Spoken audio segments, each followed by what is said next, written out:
Agradecemos la participación de los representantes del Ministerio de Salud, Álvaro Rojas y Matías Molina. Para continuar con nuestro congreso, queremos invitar al señor Alberto Montealegre, de Montealegre Beach Arquitectos, que nos presentará la charla El Arquitecto BIM.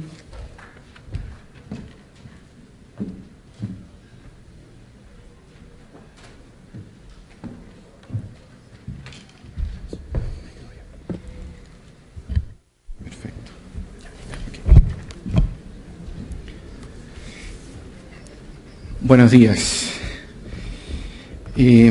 Lo primero que quisiera decir es, a ver, ahí estamos, sí.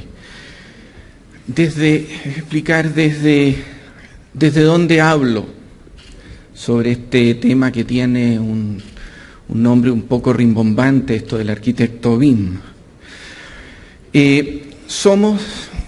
Represento a una oficina de arquitectura tradicional chilena. Somos una oficina término medio, más bien pequeña. Somos alrededor de 12 personas que nos dedicamos a la consultoría de arquitectura, básicamente. No intervenimos en la construcción, no construimos, supervisamos los proyectos que diseñamos. Desarrollamos proyectos de arquitectura de todo tipo, diría yo, proyectos en el área pública, de infraestructura pública, infraestructura deportiva, en la vivienda, en la industria y en la minería, muchos proyectos, en la vivienda también, edificios de departamentos y además proyectos de paisajismo. Desde 1989, diría yo, nosotros hicimos un cambio hacia la arquitectura, digamos, asistida por medios digitales.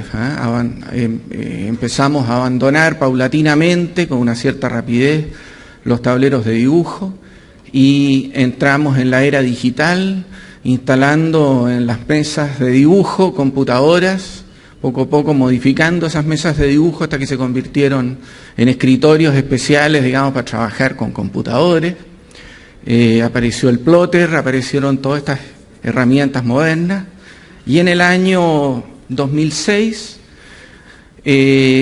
decidimos cambiarnos a Revit, a una tecnología BIM, de golpe y sin apelaciones.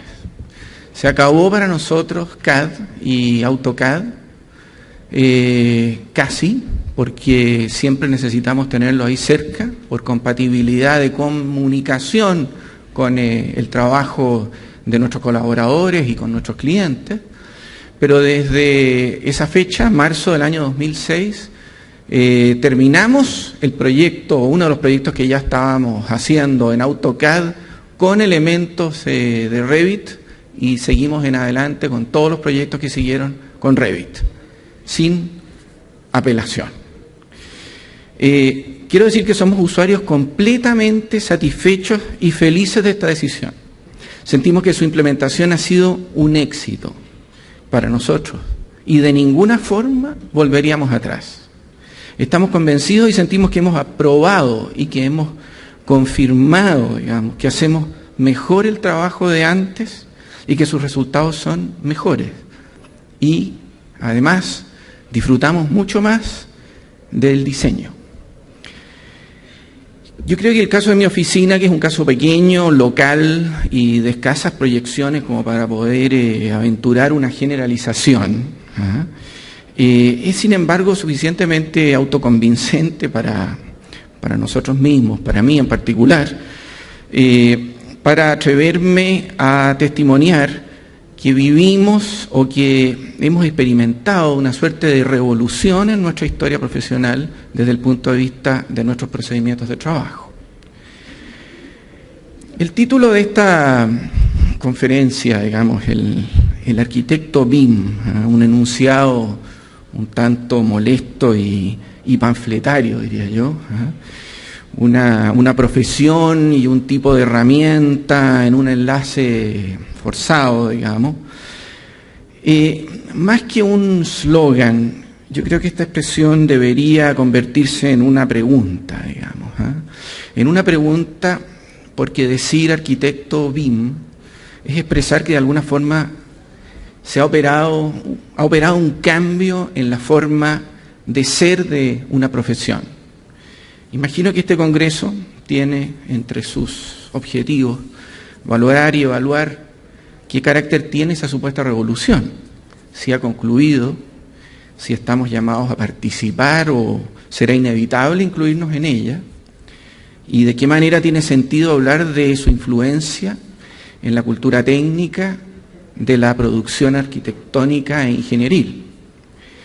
El tema que quiero tratar es intentar dar una mirada a las condiciones que se han cumplido en nuestra revolución particular como oficina y por lo tanto aventurar cuáles podrían ser las condiciones para que esta revolución ocurriera en otras oficinas.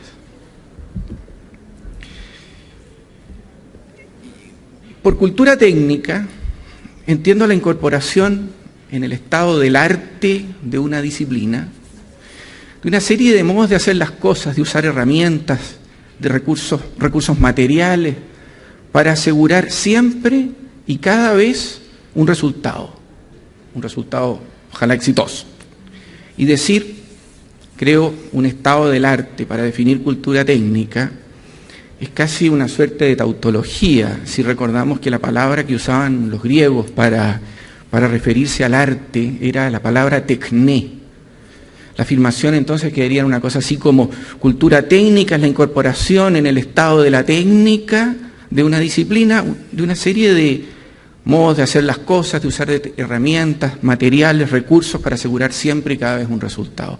Entonces cuando decimos técnica aquí, comenzamos a referirnos más bien a una transformación y a un poder de transformación, tanto hacia el exterior, con respecto a las cosas que hacemos, como hacia el interior, lo que el hacer esas cosas hace de nosotros mismos. Cultura técnica es tecnología, el discurso sobre la técnica, la explicitación, su puesta a la vista, su desvelamiento, su logos. Cultura técnica es entonces tecnología, discurso sobre la técnica, y la palabra tecnología se carga de un significado, yo diría, más trascendental, en el sentido que va más allá de la mera técnica, porque involucra y define al sujeto que emplea la técnica. Todo esto no es más que, en realidad, otra tautología, un rodeo para decir de nuevo lo que ya dije con respecto a este Congreso, es decir, que vale la pena discutir esto de BIM y sus herramientas, porque es pensarnos y repensarnos a nosotros mismos en esto de emplear herramientas. Es hablar de nuestra circunstancia. La circunstancia del arquitecto o del ingeniero, digamos, es su estado tecnológico. Para hablar del arquitecto BIM y de su circunstancia y de su supuesta revolución, para tratar de exponer en qué aspectos es que nos referimos a que hemos vivido una revolución, yo creo que sería necesario contrastarlo con el estado previo, que me gustaría llamar el arquitecto CAD y su circunstancia. Y para eso quisiera apoyarme en una serie de metáforas. Mis colegas arquitectos saben muy bien quién es el que está ahí en la fotografía, pero le cuento a los ingenieros que no lo conocen todavía, este señor es Ludwig Mies van der Rohe, uno de los pioneros de la arquitectura moderna, un hombre que hizo escuela en el mundo de la arquitectura, un gran referente en la historia de la arquitectura y de la construcción. Pero yo quisiera usar a Mies van der Rohe para convertirlo en un arquitecto o un ingeniero que se ha convertido en realidad en un gerente. Ante él, si observamos la escena, hay una mesa de reuniones, él elegantemente vestido, digamos, está sentado en una de sus creaciones, tiene un habano en la mano, y si lo pensamos trayéndolo desde su mundo al mundo del siglo XXI, a nuestra época, y lo sentamos en nuestra oficina y nos personificamos un poco con él, yo diría que está a punto, más que de dar una frase célebre, digamos, de hacernos una pregunta. Y la pregunta sería a su propio staff de trabajo, bueno, ¿y cómo va el avance de los planos para la reunión de mañana? Esa sería su preocupación, diría yo. Para explicar qué ha pasado con el Miss ficticio, quisiera contratarlo con otro personaje de la historia de la arquitectura, Louis Kahn, aquí en acción, con las manos en la masa. Louis, diría yo, aquí está dando rienda suelta a su vocación. Pero observemos su entorno. Él está en medio del centro de producción, produciendo. Él no toma decisiones de diseño y las instruye. Él las ejecuta personalmente. Todo en la oficina de la época de Louis Kahn, la oficina previa a la digitalización de los medios de representación, digamos, uno podría decir que tiene una serie de características bien notables. En primer lugar, todo está desplegado a la vista y es inspeccionable. Yo puedo llevar a lo mejor a mi cliente y lo hago pasear entre los tableros y le puedo mostrar el estado actual del proyecto. Todo está ejecutándose en su última y en su única versión.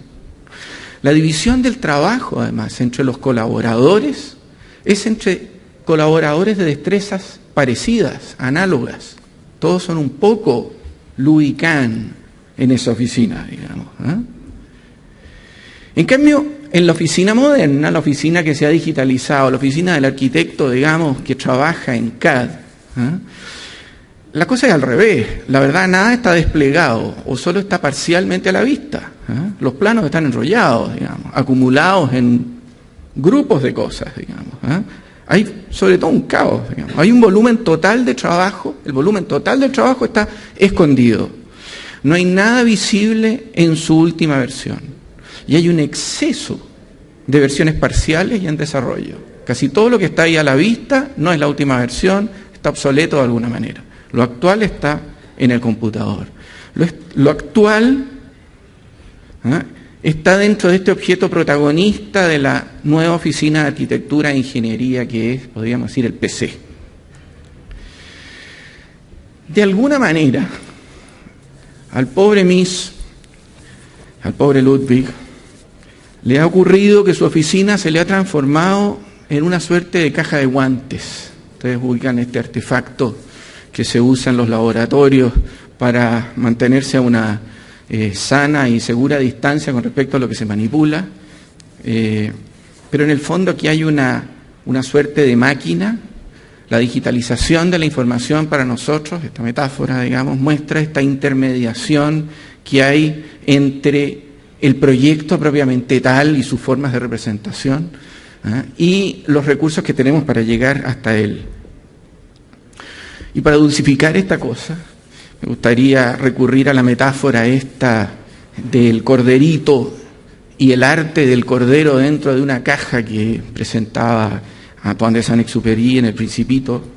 Una oficina sería, en el fondo, el arte de imaginar la obra dentro de la caja. Eso es proyectar, o sea, crear llegar hasta este objeto que será luego, digamos, la obra. La oficina CAD, yo diría que se ha ido paulatinamente convirtiendo más y más en una experiencia fuertemente mediada por la caja de guantes. Esto no solo afecta a la cabeza directiva de una oficina de proyectos, a sus líderes, digamos, a sus profesionales más antiguos y alejados de la computación, a los que las herramientas computacionales los han ido dejando un poco atrás. Sino que se va extendiendo incluso sobre los mismos operadores de la caja de guantes, diría yo, que tienden a concentrarse en sus respectivas acciones individuales sin ver las de los demás, solo parcialmente, digamos. Y en el mundo digital la información está siempre cerrada, es decir, hay que abrirla para verla, lo cual es muy propio de la jerga computacional. Si ustedes quieren ver un plano y el plano no está en la pantalla, hay que pedirle al operador: por favor, muéstrame el plano, ábrelo. Y entonces le va a decir, sí, pero es que ahora estoy en tal aplicación, tengo que abrir la otra y luego abrir el plano. Entonces uno dice, ok, dame el ploteo más reciente que tenga. Esa sensación ocurre cotidianamente, yo diría en todas las oficinas. No estamos con la última versión. La información está clausurada de alguna forma, puesta a distancia. Yo diría que la oficina, como la caja del corderito, digamos, y el administrador distante es lo que le ha ocurrido a Mies van der Rohe, este hipotético Mies van der Rohe, digamos que no es el real, evidentemente, porque él ahora es el arquitecto CAD y la otra es su oficina CAD. El líder de la oficina digital, el arquitecto o el ingeniero, se ha distanciado del proceso de diseño. Y uno puede imaginar las cosas que le ocurren. Se encarga sobre todo de las relaciones sociales, comerciales, las reuniones con el cliente. Llega a sus reuniones siempre con el trabajo incompleto, lamentablemente, y se entera tarde, a última hora, que todavía faltan muchas cosas en los planos, porque los ve al final, justo antes de la reunión. Antes de salir le entregaron los últimos ploteos. Y eso lo pone de mal humor, lo convierte prontamente en un exigente controlador de los plazos, de las fechas, de las horas hombre, quiere que le cumplan y aplica los recursos que tiene a su mano para conseguir eso. Termina viendo, diría yo, limitada su intervención a emitir juicios tardíos, cuando ya es tarde, cuando la cosa ya está hecha. Sin embargo, necesita esta organización, porque él mismo se ha quedado atrás. Reconoce que la oficina como caja de guantes es una realidad irreversible. Ha terminado por gustarle el ya no tener necesidad de volver a meter sus manos en la caja de guantes.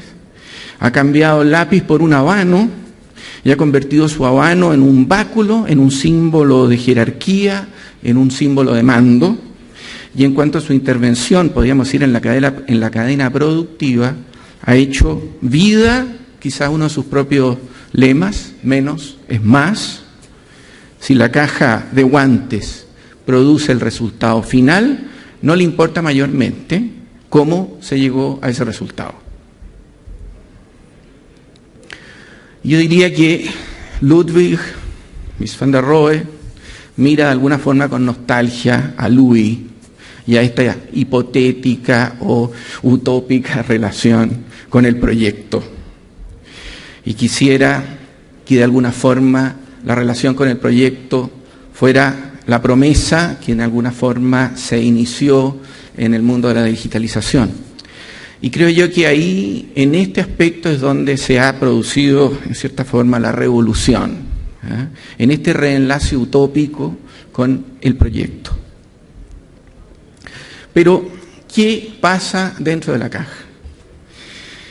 La tecnología, o más bien la circunstancia CAD, no solo tiene que ver con la distancia con el proyecto, tiene también que ver con una mentalización que en cierta forma ha tenido lugar en los productores. Los arquitectos o los ingenieros CAD, aquí por favor no estoy siendo científico, digamos, en los términos, esto es ideológico y panfletario, se los recuerdo, Los arquitectos e ingenieros CAD, a los que he caricaturizado, digamos, un poco con las metáforas anteriores, tienen derecho a protestar y contestar diciendo que lo esencial no debiera ser el método, ¿no?, sino el resultado. Lo esencial es lo que pasa dentro de la caja.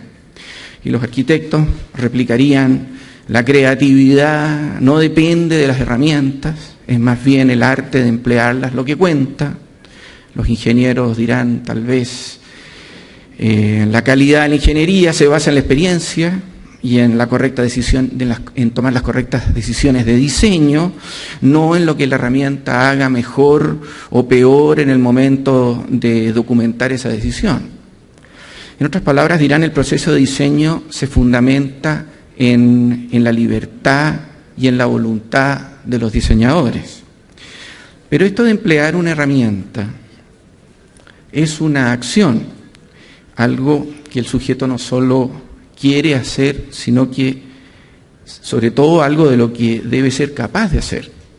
Las herramientas, a pesar de su construcción y su propio diseño, dejan marca no solo en el objeto producido, sino también en el productor.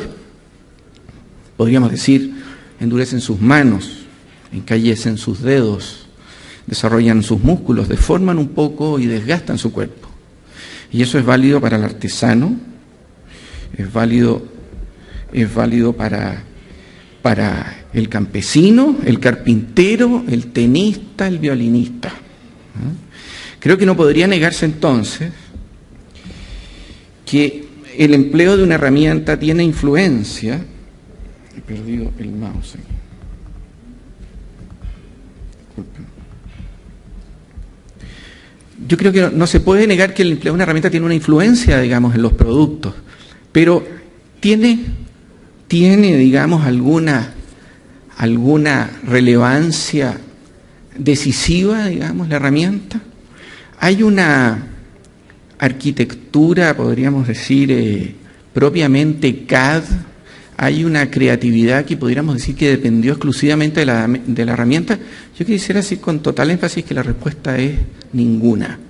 La forma arquitectónica no es el resultado de una herramienta. No hay nada esencialmente propio en CAD o en BIM en las formas modernas de la arquitectura contemporánea. El resultado formal o la experiencia formal se ha originado y se seguirá originando afuera de la herramienta, en la forma, digamos, es el resultado de la voluntad de sus creadores. Sin embargo, no me parece tan claro que se pueda afirmar que esos creadores no hayan sido, de alguna forma, ellos mismos transformados por las herramientas y que hoy puedan aseverar que sus creaciones, sus métodos de trabajo o el contenido, podríamos decir, de la caja esta, sea el resultado de su libertad y la prueba de su independencia con respecto a la herramienta. Y esta es una afirmación que creo que es interesante porque la propia industria del software nos ha querido esconder esto, quiere hacernos pensar lo contrario. Y les propongo ver algunos estos splash screens de varios paquetes, por ejemplo, de Autodesk como ejemplo. El splash screen es esta... no sé qué ha pasado con mis diapositivas que no cambian. El splash screen es esta pantalla de inicio, ¿no es cierto?, con el que nos recibe una aplicación, ya sea cuando la instalamos o la abrimos por primera vez. A mí me llama la atención la estética que ha escogido, digamos, incluso para herramientas BIM, Autodesk. La industria, de alguna manera, yo diría, quiere convencernos de que nuestra creatividad se incrementará con el uso de una herramienta, o lo que es peor, que ésta estaría amenazada si no la empleamos. Y la estrategia de la orientación CAD de estas herramientas es entonces a soltar lazos, a eliminar las limitaciones, a evitar la especificidad para acomodarse a la mayor variedad posible de casos y de aplicaciones y de prestaciones. Al mismo tiempo que nos presenta un software específico propio de una función, también nos muestra la idea de la libertad. Y yo sospecho que la industria CAD ha seguido una estrategia comercial con esto, que solo ha venido a cambiar recientemente con la aparición de las estrategias BIM y que aún hoy sigue todavía sin maduración suficiente y continúa utilizando el discurso antiguo, podríamos decir. Este discurso de las posibilidades, digamos, indeterminables, digamos, y por lo tanto abiertas hacia cualquier uso. Y ocurre con las herramientas CAD, cuando las usamos profesionalmente, que su trabajo consiste básicamente en frenarlas, en aplicar estándares, en obligar a dibujar de una cierta forma, en evitar que cada uno de los usuarios haga lo que quiera con ellas, digamos, en tratar de acercarlas al verdadero objetivo de nuestro trabajo y cerrar, podríamos decir, la puerta hacia las creaciones.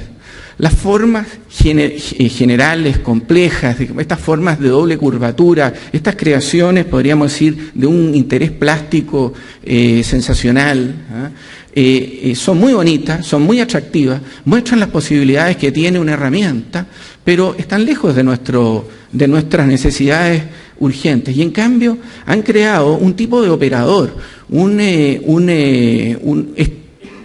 usuario que se ha alejado incluso de la construcción. Para poder construir estas cosas es necesario crear una tecnología nueva, materiales nuevos. Los desarrollos notables que son hoy día los plotters 3D son una prueba, digamos, de que recién ahora tenemos algo parecido a lo que la herramienta nos ha abierto también como una posibilidad. Por lo tanto, CAD tiene una aplicación sensacional en el mundo universitario, en el mundo de la vida, podríamos decir, que explora los límites y las fronteras, donde estas creaciones pueden flotar en el espacio, donde pueden ser, claro, teóricamente hechas en forma numérica, paramétrica, pero donde no es tan importante ni cuánto valen, ni cuánto pesan, ni cómo se levantan.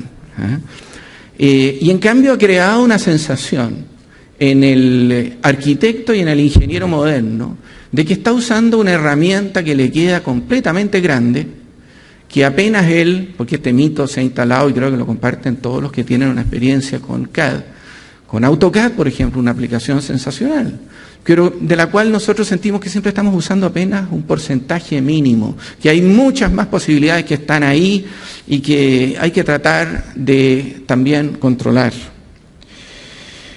Ahora bien, algo completamente contrario ha comenzado, diría yo, con la tecnología BIM. La revolución, que en cuanto a las herramientas se refiere, la revolución que ha venido a hacer BIM es la de recuperar el punto de vista profesional en la formación de sus usuarios. De alguna manera, BIM reenseña un oficio. La arquitectura BIM es algo muy diferente. Esto es arquitectura BIM, o eso es arquitectura BIM, o eso es arquitectura BIM. Es decir, arquitectura común y corriente. No hay nada especial en ella, está hecha de las cosas que están en el mercado y en la industria. Si bien las formas innovadoras, complejas, son posibles con una herramienta BIM, las formas de doble curvatura, el diseño parametrizado, las aplicaciones BIM contienen recursos para hacer estos elementos, digamos. El primer compromiso que tiene la tecnología BIM es con la construcción tradicional. A ella presta su servicio. La orientación BIM del software apunta al estado del arte del proyecto en su mejor desarrollo hoy. En mi opinión, un software BIM es mejor cuanto más al tanto está del estado actual del arte de una disciplina, cuanto más involucrado está con la industria del momento, cuanto más al día y en sincronía está con sus prácticas más y mejor probadas, cuanto mejor se presta para repetir lo mismo que ya ha funcionado bien antes, cuanto más y mejor confinado y limitada se encuentran sus posibilidades de reproducir con las limitaciones, de reproducir las limitaciones actuales de la técnica. Solo cumpliendo con esta condición es que BIM puede prestar, diría yo, su servicio positivamente a la realización y la ejecución verdadera de los actos creativos en cuanto a arquitectura y construcción se refiere. Y aquí hay una cosa curiosa en esta afirmación sobre la supuesta revolución, digamos, porque esta sería una especie de revolución más bien conservadora, diría yo. O sea, una revolución para volver a lo antiguo, una revolución para volver mejor sobre lo antiguo. O sea, la arquitectura BIM es esencialmente una meditación tecnológica, un discurso virtuoso sobre el saber hacer, virtuoso no vicioso, una puesta en escena virtuosa de la circunstancia del proyectista. ¿Ah? De alguna manera uno podría decir que solo entendiendo a fondo la técnica a la que uno se enfrenta es capaz de crear realmente lo nuevo. Y lo que ha hecho las herramientas BIM, lo que para nosotros ha significado una revolución, es que nos ha vuelto a acercar, podríamos decir, el proyecto propiamente tal. Dejamos de hablar de abstractos, dejamos de hablar, podríamos decir, de elementos conceptuales desde la concepción CAD. Ya no hablamos más de splines, de vectores, hablamos de muros, de losas, de puertas, hablamos de impermeabilizaciones, hablamos de cubicaciones, hablamos del edificio. Por lo tanto, me gustaría aventurar aquí 6 puntos que yo consideraría que son los que debiera cumplir el software BIM ideal. Y si alguien alguna vez me han preguntado, bueno, ¿y cuál de los programas, digamos, escoger? ¿Cuál es mejor? ¿Qué tiene que tener un software BIM? Yo diría que el objetivo fundamental sería reacercar a nuestro Ludwig a su oficina nuevamente. Para lo cual, este software debería, primero que nada, mostrar o demostrar un conocimiento de la técnica de la disciplina a la que sirve. Y su especificidad para la arquitectura, o para cañerías, o para estructuras, o para electricidad. Herramientas que hagan cosas de la disciplina. Que hagan losas, que hagan muros, que hagan cañerías, que hagan vigas, que hagan columnas, que no hagan líneas, arcos, polilíneas, splines y toda clase de objetos, digamos, que hay que domesticar primero para que sean lo que realmente queremos de ellos. Que hagan cosas como se hacen en la disciplina específica a la que sirven, que usen la jerga de la disciplina, que utilicen y solo utilicen, diría yo, elementos de la industria, que el parecido con el producto final sea el mayor, que produzcan planos que se vean como planos, no con estos dibujos, digamos, a colores que son códigos, digamos, para el plotter, acercarlo. En segundo lugar, un compromiso específico con la contingencia de la disciplina a la que sirve, saber que los proyectos se hacen en etapas, que se documentan a través de planos y especificaciones que se emiten en fases, en distintas instancias, que deben volver, que esté al tanto, digamos, de la funcionalidad y los problemas, podríamos decir, administrativos de un proyecto. Un conocimiento, diría yo también, de la industria y su capacidad de reproducir la industria actual. No materiales imposibles, digamos, los materiales que están en el mercado. Yo tengo que poder meter toda la lista, el catálogo completo de perfiles de acero, digamos, en mi software. Y tengo que poder escoger y estar seguro de que estoy usando el perfil que tienen las dimensiones que están en el proyecto estructural, o que estoy dimensionando, digamos, con elementos reales. Debo trabajar con la realidad de la industria. Y ojalá solo con la realidad de la industria. Y si voy a inventar algo dentro del software, que sea lo más creíble posible. La capacidad, además, de integrar un punto de vista multidisciplinario. El trabajo que yo hago no termina en mi oficina, se continúa con las oficinas de especialidades, digamos, que complementan. Todos trabajamos en el mismo proyecto. La capacidad de integrar oportunamente, no al final, no después, sino durante el proceso mismo de diseño de lo que se está desarrollando en las otras oficinas complementarias que forman parte de mi equipo de trabajo, es trabajar en el mismo proyecto. Trabajar siempre en el mismo proyecto, ser capaz de transferirnos y de transmitirnos el mismo proyecto, no documentos sueltos, no parcialidades. En sexto lugar, es fundamental que sea capaz de generar modelos interrogables. Yo debo ser capaz de saber qué contiene un modelo, Debo estar siempre cerca de sus cantidades. Las cubicaciones, por ejemplo. ¿Cuánto hormigón hay en este momento? ¿Cuánto acero? ¿Cuántas toneladas de acero llevamos en el modelo? ¿Cuántos metros lineales de cable o de cañería ya van? Poder dar reportes, cuántos planos hay, en qué fecha se han emitido. Todo eso debe estar de alguna forma controlado por la mentalidad BIM y por este paquete. Y finalmente, me parece a mí lo más importante, pero que esto ya quizás ya empezó desde luego con la digitalización de la información, pero que para nosotros, por lo menos la herramienta que usamos, nos ha permitido dar un salto notable en este asunto, es lo que yo llamaría la capitalización del esfuerzo. Es decir, cada proyecto que yo hago, cada grupo de elementos y desarrollos específicos en un proyecto puedan incorporarse a la base de datos de mi oficina y estar disponibles para ser usados en nuevos proyectos. La aplicación de estándares es una forma de permitir esto.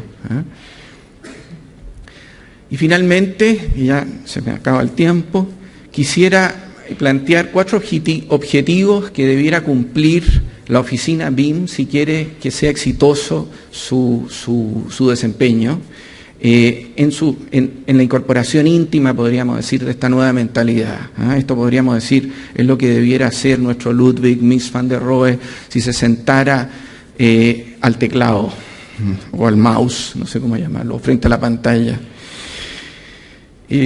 Primero, un esfuerzo por acortar las distancias originadas con la división del trabajo experto.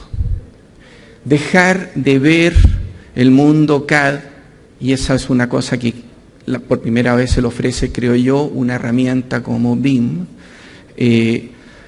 Dejar de ver esta distancia entre lo que yo quiero hacer, en realidad no lo puedo hacer, lo tiene que hacer un operador que sabe manejar la aplicación. Involucrarse en el trabajo, involucrarse personalmente en la implementación del software en su oficina. Insistir en ello, meter las manos en la caja de guantes, diría yo.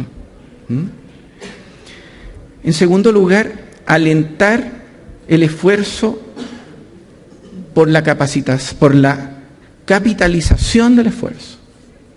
Cada cosa que hacemos en la oficina debo interesarme en cómo se ha hecho.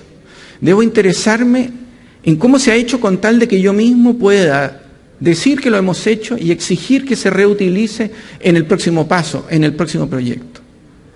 Insistir en estándares, en numeraciones de partidas que nos permitan ubicar y encontrar los elementos dentro de un modelo BIM. Acercarse al proceso de producción, reencantarse con el proceso de producción, controlar ese proceso de producción, intervenir en ese aspecto. Y acordarse oportunamente del concepto BIM. Cuando las cosas no funcionan, cuando incorpora una nueva herramienta como un software como Revit, en que las cosas no están a la mano como se creía antes o hay que hacer las cosas de otra forma, no olvidarse de que está trabajando en BIM. Ser el principal promotor de que se está trabajando en BIM, de que estamos construyendo una base de datos. Verificar que esa base de datos se esté construyendo. Ser capaz de interrogar esa base de datos. No alentar nunca a hacer trampas con la herramienta. Es decir, no corromper, podríamos decir, el proceso de trabajo, autorizando para un uso, que el uso no sea a cabalidad.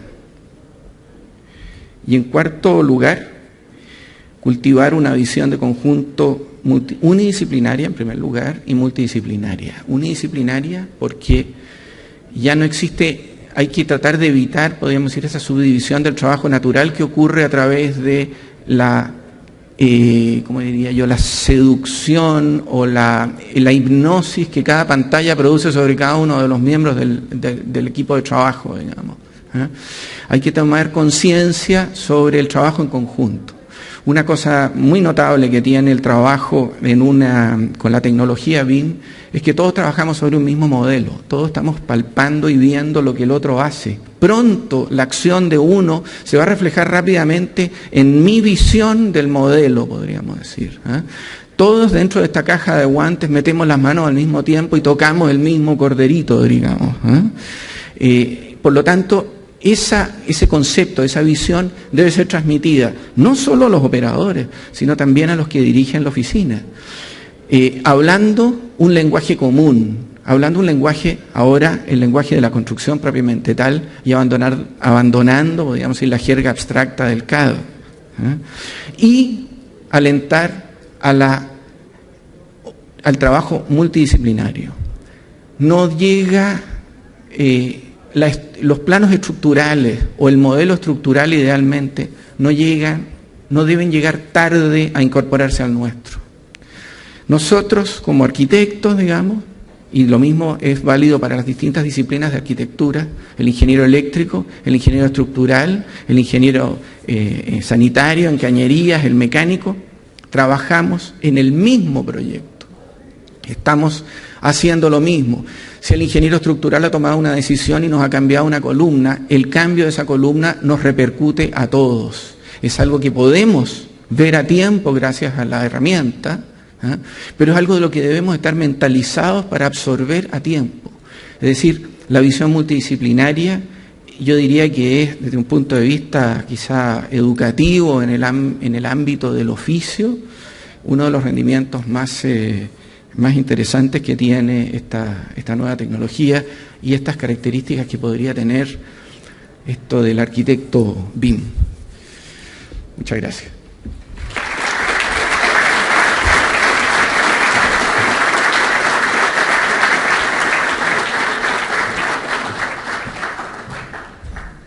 Agradecemos la presentación del señor Alberto Montealegre. Quiero recordarles que pueden visitar el Salón de Tecnologías, ahí hay demostración de realidad virtual, de drones, etcétera, para que se entretengan, así que a continuación los invito a un café y nos encontramos en 20 minutos. Muchas gracias.